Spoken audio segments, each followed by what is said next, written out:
Well, hello. My name is Stella Hewer from EdUnique. I am the Stress Whisperer. Today, I wanted to talk to you about boundaries. I have a question. Do you sometimes feel that your life is out of control? Do you sometimes feel overwhelmed and that you're always busy rushing around other people, fitting in with their schedules, their ideas, their wants, their desires, with no time left for yourself? Boundaries are actually a fascinating subject. If you really want to read a book on it, the best book is Dr. Henry Cloud on boundaries. It's the most amazing book because boundaries, understanding what a boundary is, can mean the difference between having a quality life and really struggling. And funny enough, we're not taught this at school. And unless you really come from an exceptional family where these boundaries are practiced, you and I might not have a very clear definition of what a boundary is. Right, so what is a boundary? A boundary is the physical and the emotional distance between yourself and someone else. So it's where you end and someone else begins. So physically, we have a boundary. Our skin is a natural boundary. So if someone hurts us and hits us, well, it's ouch. That's my boundary. I mean, like, don't touch me. So it's a physical boundary. And then we also have a certain amount of physical space around us that is also a boundary. I mean, we all have boundaries. It's different for different people. You don't mind being very up close to someone you really love, or your children, or you give someone a hug that you choose to give a hug. But generally, you've got a personal space. That's your boundary. You have a right to it. We hate it when people stand right on our neck here, breathing down us, because that's our personal space. Someone's within our boundary. So another illustration is our homes have a boundary. And it's obvious where the boundary is. It's part of a legal document, either in the rental agreement or in your bond arrangements. It's very clear what is your property. And we put up a wall. We don't apologize for having the wall. We're not embarrassed to have the wall, but that is our property, and then it becomes our responsibility to deal and look after our property. Now, the problem is we can't see emotional boundaries. So it's very easy to blur within relationships. It's very easy to blur this principle of boundaries.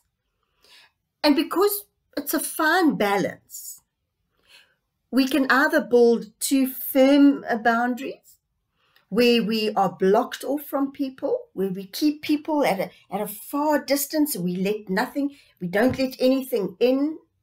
Often you find people who are distrustful will build these big barriers, like they lock themselves in a castle where you can't get to them. So it's very hard to form relationships with those people. And then you get other people who are far too friendly and allow everybody and anything in. So it's a case of finding a balance of what is good for me and what is good for you. So my boundaries should not impact on someone else's boundary issues. My home boundary doesn't impact on my neighbor. It's there, it's fair, it's legal. I don't have to stand on my boundary wall and scream at my neighbor to get to his side of the property. He knows that's the wall. He stays his side. I stay my side. But the problem is emotionally and from a relationship point of view, it's very easy to crisscross those boundaries where we almost interfere in other people's business, or we land up taking responsibility for them. That's a boundary issue. You know, this is what I think it was that book by Dr. Cloud on boundaries. He said that you can only have an underperformer if there's an overperformer. It's a boundary issue. It's like your neighbor doesn't look after his garden, so I jump over the fence and I fix his garden and I water his flowers and I take the weeds out. Why would I do that? It's ridiculous. If he wants to live in a mud bath and all his flowers down and his weeds take over, why must I go over and make life pleasant for him and tend to his garden? He can tend to it himself. The consequences of living in a mud bath or living in a weed-infested garden, and when the rats start crawling into his house, he's going to soon learn, well, he thinks he better sort his garden out. But the problem is that sometimes we make it easy for people to be irresponsible because we come and we tend to their garden. Now, we're not talking when people need help. That's a different story. But often there's this crisscross of boundaries where someone in the family will take responsibility for others and lessen their load of responsibility. We're not talking burdens and problems. We're talking responsibility. And so that person never learns to take responsibility for their own life, their own independence. And that's what a boundary is. It differentiates us from other people. It also helps us to be unique in who we are. So everybody's different. And by the way we behave, we teach others how to treat us. So if we are always wanting to please everybody, we turn ourselves into a pretzel to please other people, to become what they want us to do. We become like a chameleon and change colors depending which environment we're in. Those are boundary issues. And that means we never really present ourselves to the world as we are. The kind of person, for example, that I am, what I like and what I don't like. So this is a personal issue, but it's to protect us. Because if we're a doormat and we allow other people to walk in and out and over all our boundaries, it's actually a form of disrespect. And it teaches them that that's all right for people to treat us that way, in a disrespectful way. So by putting up our boundaries and knowing where our boundaries are is part of taking control of our life. So only I can be totally responsible for my life. And it's my responsibility to be responsible for my life so that nobody else has to come and take over that responsibility. So I need to know, what are my likes? What are my dislikes? What do I need to stay healthy? If I need to limit certain activities because I don't have the physical energy for it or the mental and emotional ability for it, then I need to set those boundaries. That is my responsibility, because my responsibility is to myself, is to remain healthy and to be happy.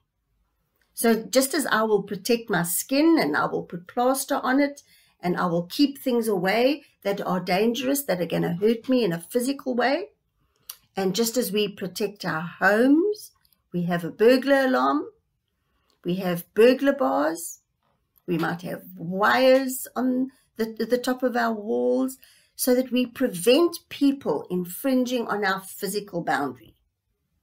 But we also need to develop emotional boundaries so that we know what we will allow and what we won't allow.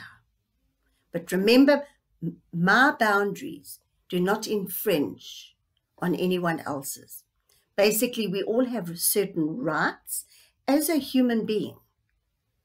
And those rights need to be respected, and we need to respect our own boundaries, and we respect the boundaries of others, but we need to know where they are and how to set them up. I hope that's helpful to you as a first sort of introductory idea about boundaries. And on another video, we can chat about how to set up those boundaries and what happens when people don't listen to them. How do we deal with that? Anyway, I hope that that's helpful to you. That's my story for today. As I said, I'm Stella from Ed Unique. I am the Stress Whisperer. and I help people on an individual basis with stress management from an education perspective to deal with what is causing our anxieties and what life skills are we lacking.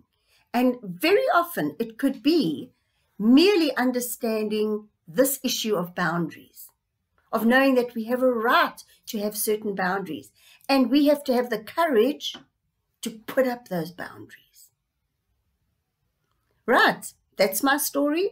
Please feel free to contact me if you have any questions or you would like a consultation on looking at how this information can benefit you personally. Right, have an awesome day, and I will be back. Bye.